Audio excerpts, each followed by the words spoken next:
Vatsimpana etin'ny pasteur Ratsianarivo Léa. Miderany Jehova miantsoa ny anarany, atao fantatra any amin'ny firenena ny asany. Amen. Mideranao mankalaza anao, mitsoka anao, mioby anao izay ry Andriamanitra ray zanakary fanahy masina, trahatra izao maraina izao indray. Misaotra anao indrindra satria famindraponao natozo anay tsiraray avy ka indreto izay manome voninahitra ny anaranao, miarahaba anao mpanetretena manoroka ny tongotra masina. Raiso anitra kasitranao ny fiderana sy fankalazana atolotray manao hoe masina, masina, masina Jehova tompony maro enika ny voninahiny ny tany rehetra. Dia aidiny Jesosy ny fanainao masina ao aminay tsiraray avy, hahaizanay mandray ny vatsim-panahy omenao anay, ahafahanay mamakivaky ny tontolo andro, indrindra ahafahanay mitahiry ny teninao izany aty anatin'ny fonay tsiraray avy. Amin'ny anaranao Jesosy Kristy Tompo avy any Nazareta no angatahana sy anaovana izany vavaka izany, ary dia ianao ny anendry ny lela ny mpanomponao hanambarany sitraponao. Amen. Ampitiavana mandrakariva no hiantranoana amin'ny tokantrano izay misy antsika amin'izao maraina izao, ary dia manonona ny fitiavana sy ny famindrapony ho an'ny sambatan'olona. Ny tenin'Andriamanitra izay angalantsika ny vatsim-panahy amin'ity maraina ity dia ao amin'ny bokin'i Ezekiel toko 20 andininy 20. Ezekiel chapitre 3 verset 10. Vakina amin'ny anaran'i Jesosy. Aroa izy tamiko, ry zanak'olona, ny teny rehetra izay holazaiko aminao dia aoka ho mamy ny fonao, ka henoy amin'ny sofinao. Amen. Izany tenin'Andriamanitra izany no azotsika mandray ny lohateny hoe mahaiza mandray, mahaiza miaino. Mahaiza mandray, mahaiza miaino. Ezekiela izay nanoratra izao boky izao no nirahan'i Jehova Andriamanitra hitondra ny faminaniana ho an'ny zanak'Israely. Ilaza sy hitsara any Jerosalema ny olona satria efa nanamafy ny fony tsy hahita ny fahamarinana izy ireny. Moa mba samy matsiaro isika tsiraray avy amin'ity anio ity, fony isika mbola zaza, na isika izay mbola manana zanaka mianatra, na ireo tanora mbola manohy ny fianarany.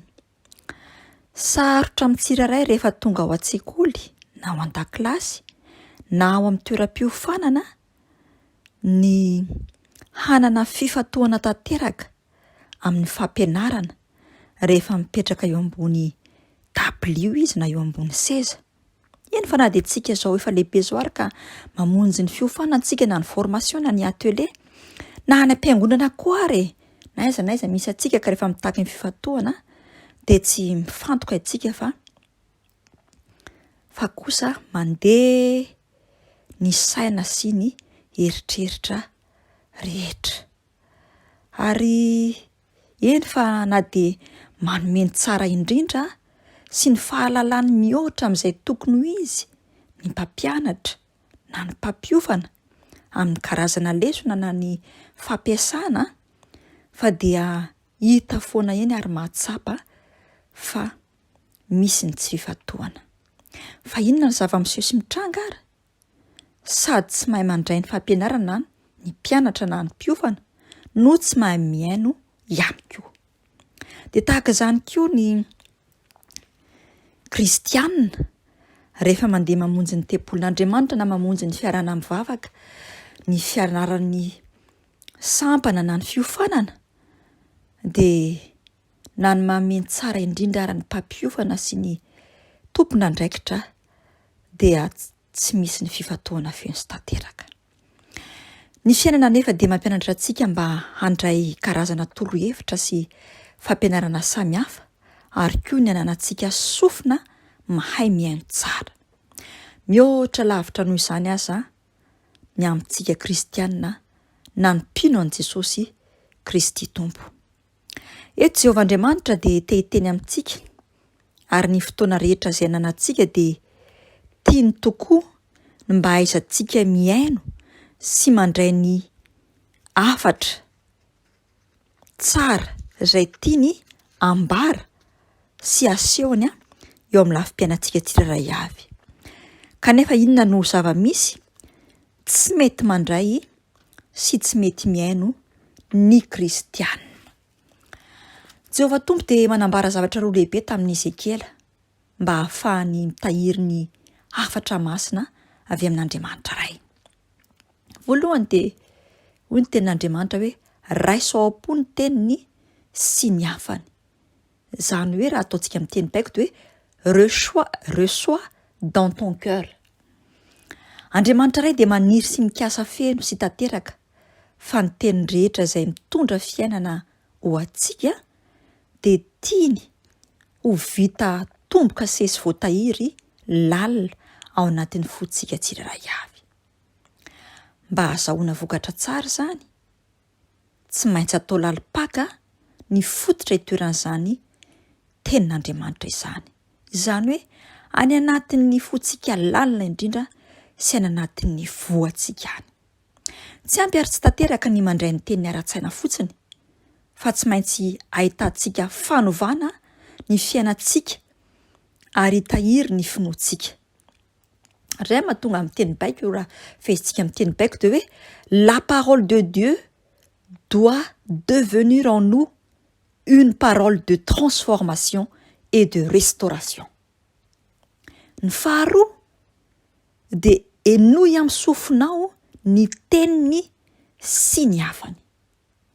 Écoute de tes oreilles. Jakoba toko voalohany 5:20 dia milaza hoe mila ho mpiaino tsy manadinontsika. Izany hoe tena tiany Jesosy Kristy ho tsy mpiaino manadino ny tenitsika mpanara-dia mpino azy, ary akasitrahany sy tena tianysika mba haniry sy hamokatra eo amin'ny tany tsara sy mahavokatra ny teniny soa izay zarainy. Araka ny voasoratra ao amin'ny filazantsara Luka 9:5-12 amin'ny anaran'i Jesosy, fa ireo teny amin'ny tany tsara kosa dia izay nandreny teny amin'ny fo sady marina no tsara dia nitana azy ka namoa amin'ny faharetana.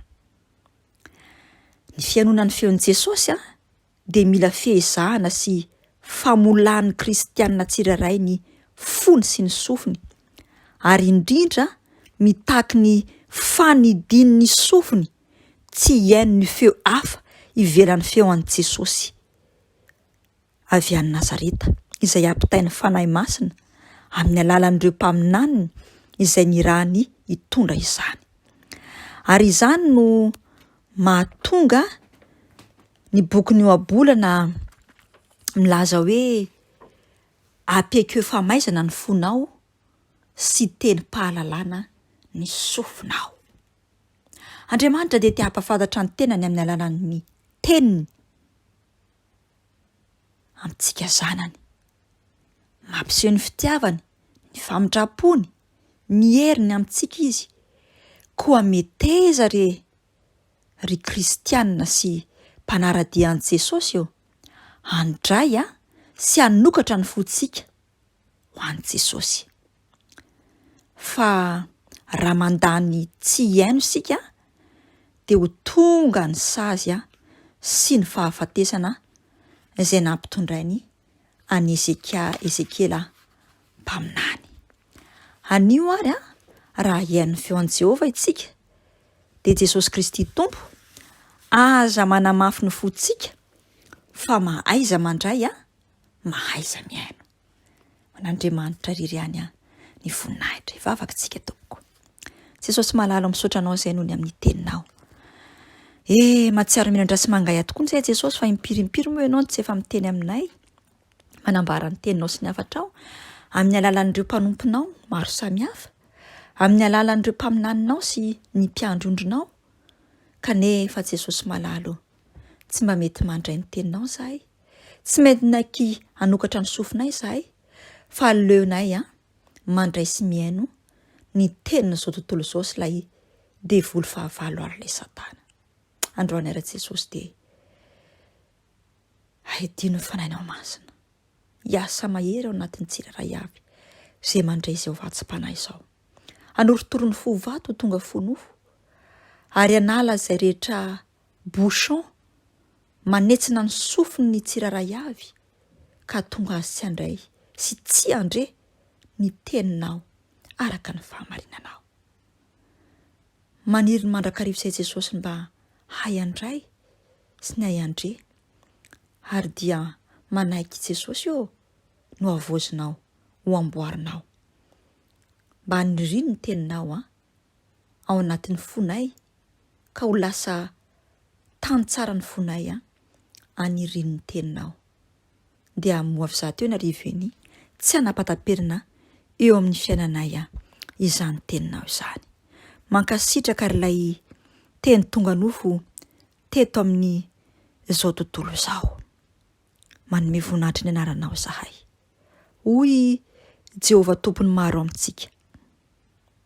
Indro Jehovah no mpandinika ny fo sy mpamantatra ny vo mba hanome ny olona rehetra araka ny alehany avy dia araka ny vokatry ny asany.